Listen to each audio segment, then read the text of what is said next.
Hello students, welcome to my class. এই ভিডিওতে আমি আলোচনা কৰিম 13.2 এক্সাৰসাইজৰ question number 4 two. Question number 4 two কি আছে তেনেহলে আমি চাই লওঁ ফটাফট।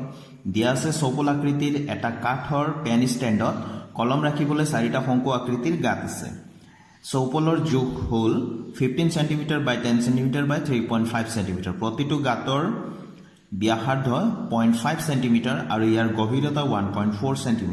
সম্পূৰ্ণ ষ্টেণ্ডটোত কাঠৰ আয়তন নিৰ্ণয় কৰা। তো এটা চৌপল আছে মানে আয়তীয় ঘনক, চৌপল মানে হল আয়তীয় ঘনক। ইয়াৰ দিশ দিয়া আছে 15 cm, প্ৰস্থ দিয়া আছে 10 cm আৰু উচ্চতা দিয়া আছে 3.5 cm। এতিয়া ইয়াত যেটো গাঁত কৰি দিয়া হৈছে এই গাঁতবিলাক হল চাৰিটা শংকু। এই শংকুৰ আকৌ জোখবিলাক দিয়া আছে। শংকুৰ জোখ কেনেকৈ দিয়া আছে? ব্যাসাৰ্ধ দিয়া আছে 0.5 cm আৰু গভীৰতা অৰ্থাৎ শংকুৰ উচ্চতা 1.4 cm দিয়া আছে। ঠিক আছে, এই শংকু এই গাঁতবিলাক কেনেকুৱা হয়? শংকু আকৃতিৰ বুলি কোৱা হৈছে। গতিকে সম্পূৰ্ণ ষ্টেণ্ডটোত অৰ্থাৎ এই কাঠৰ বস্তুটোত কাঠৰ আয়তন নিৰ্ণয় কৰা। কিমানখিনি কাঠ থাকি গ'ল এই গাঁতখিনি কাটি উলিয়াই দিয়াৰ পিছত সেইটো আমি নিৰ্ণয় কৰিব লাগে। তো আমি কি নিৰ্ণয় কৰিব লাগে? এই চৌপলটো অৰ্থাৎ আয়তীয় ঘনকটোৰ আয়তন মাইনাছ, কাৰণ ইয়াৰ পৰা কাটি পেলাই দিয়া হৈছে নহয় জানো? কি পেলাই দিয়া হৈছে? চাৰিটা শংকু। তো মাইনাছ চাৰিটা শংকুৰ আয়তন আমি মাইনাছ কৰি দিলে আনসাৰটো আমি পাই যাম। ভেৰি ইণ্টাৰেষ্টিং আৰু অতি সহজ, আমি কৰোঁ আহা। ভেৰি ইম্পৰ্টেণ্ট কুৱেশ্যন এইটো। প্ৰথমতে ষ্টুডেণ্টছ আমাক কি দিয়া আছে আমি লিখি ল'লোঁ। দিয়া আছে চৌপলটোৰ, চৌপল মানে এটা আয়তীয় ঘনক, মনত ৰাখিবা আয়তীয় ঘনক। দিঘ L 15 cm, প্ৰস্থ B 10 cm, উচ্চতা H 3.5 cm। দিঘ প্ৰস্থ উচ্চতা আয়তীয় ঘনকৰ দিয়া আছে, এইখিনি আমি লিখি ল'লোঁ। শংকুৰ কি দিয়া আছে? ব্যাসাৰ্ধ দিয়া আছে 0.5 cm, গভীৰতা দিয়া আছে, গভীৰতা বা উচ্চতা একে কথা, ঠিক আছে 1.4 cm। এতেকে পেন ষ্টেণ্ডটোৰ কাঠৰ আয়তন আয়তীয় ঘনকৰ আয়তন মাইনাছ 4 পূৰণ শংকুৰ আয়তন, অৰ্থাৎ সেই আয়তীয় ঘনকটোৰ পৰা চাৰিটা সমান আকৃতিৰ শংকু কাটি উলিয়াই দিয়া হৈছিলে, সেইকাৰণে চাৰিটা শংকুৰ আয়তন অৰ্থাৎ 4 পূৰণ শংকুৰ আয়তন। এতিয়া আমি ফৰ্মুলা কেইটা লিখিম। আয়তীয় ঘনকৰ আয়তনৰ ফৰ্মুলাটো হৈ গ'ল L × B × H। দিক পূৰণ প্ৰস্থ পূৰণ উচ্চতা হৈ গ'ল আয়তীয় ঘনকৰ আয়তন। আমি ফৰ্মুলা কেইটা মনত ৰাখিব লাগে। মাইনাছ 4 × শংকুৰ আয়তনটো কি আছিলে? 1/3 পাই r² × h। এইচটো ইয়াত আমি কেপিটেল লৈছোঁ কাৰণ দুটা h ল'বলগীয়া হৈছিলে। এটা হৈ গ'ল চৌপলটোৰ উচ্চতা আছিলে স্মল hত লৈছোঁ, শংকুৰ উচ্চতা বা গভীৰতাটো কেপিটেল hত লৈছোঁ। ঠিক আছে, উচ্চতা বা গভীৰতা একে কথা। এতিয়া কুঁৱাটো ভাবি চোৱা, কুঁৱাৰ তলত যদি আমি কেনেবাকৈ পৰি যাওঁ আমি ক'ম ইমান ওখ, ওপৰৰ পৰা চালে ইমান গভীৰ বা দ, হয়নে? গতিকে উচ্চতা বা গভীৰতা একে কথা। তো এতিয়া আমি মানকেইটা পাতোঁ আৰু কেলকুলেশ্যন কেইটা কৰোঁ। মান আছে এতিয়া 15 × 10 × 3.5 মাইনাছ এইটো 4/3 হৈ গ'ল, পাই মানে আমি লিখিম 22/7 ইনটু আৰৰ মানটো আছে 0.5, তো স্কুৱেৰ আছে কাৰণে আমি দুবাৰ লিখিম, ইনটু h মানে শংকুৰ hটো আছে 1.4।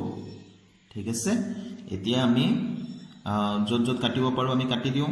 এইটো 7 দি আমি কাটিব পাৰোঁ, 1.4 কাটিলে 0.2 বাৰ যাব, তাৰমানে দশমিকটো আঁতৰাই ল'লোঁ আগতে, তাৰপিছত 14 হ'ল, 7 × 2 = 14।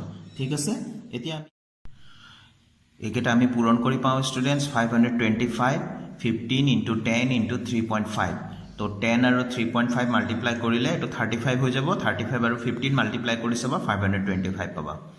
এতিয়া আমি 4 × 22 × 0.5 × 0.5 × 0.2 1 2 3 4 5 এই সংখ্যাকেইটা আমি পূৰণ কৰিলে আমি পাওঁ 4.4। ঠিক আছে, আৰু তলত হৰতটো 3 আছে নহয় জানো? তো আমি এইটো হৰণটো কৰি ল'ব লাগিব। 525 মাইনাছ এইটো হৰণ কৰিম এতিয়া। তো 4.4 ইয়াক আমি হৰণ কৰি দেখাই আছোঁ 3ৰে, 3 × 3 1 আহিলে, তো এই 4টো নম্বৰ আগত দশমিকটো ওপৰলৈ উঠাই দিলোঁ, এইটো 4 আহিলে, 3 4 = 12, 3 4 × 12, এইটো 2 আহিলে, ডেচিমেল আছে কাৰণে এটা শূন্য পাবা। তো 3 6 × 18, আকৌ এইটো আহিলে, আকৌ ইয়াতে 2 আহিব, দশমিক আছে কাৰণে আকৌ প্ৰত্যেকবাৰতে এটা 0 পাবা। 3 6 × 18, আকৌ 2 আহিব, এনেকৈ হৰণটো গৈ থাকিব, আমি হৰণ কৰি থাকিব নালাগে, আনচাৰ এনেকৈ 6 6 6 ওলাই গৈ থাকিব।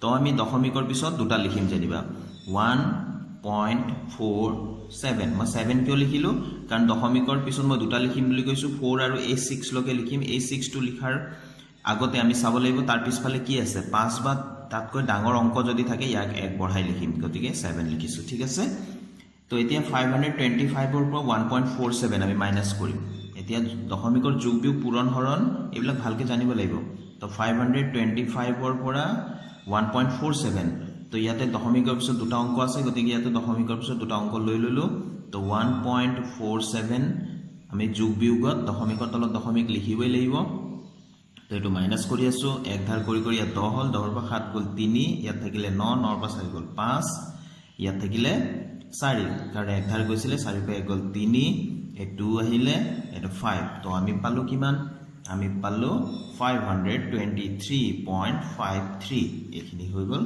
আমাৰ আনসাৰ তো আমি কি উলিয়াইছিল আয়তন আৰু একক আছিল সেন্টিমিটাৰ গতিকে আমি আয়তনৰ সময়ত এককৰ ওপৰত কিউব আমি দিব লাগিব তো 523.53 সেন্টিমিটাৰ কিউব এটো হৈ গল আমাৰ শুদ্ধ আনসাৰটো তো নিশ্চয় তোমালোকে অঙ্কটো বুজি পাইছা তো ওপৰৰ পৰা এবাৰ মই দেখাই দি আছো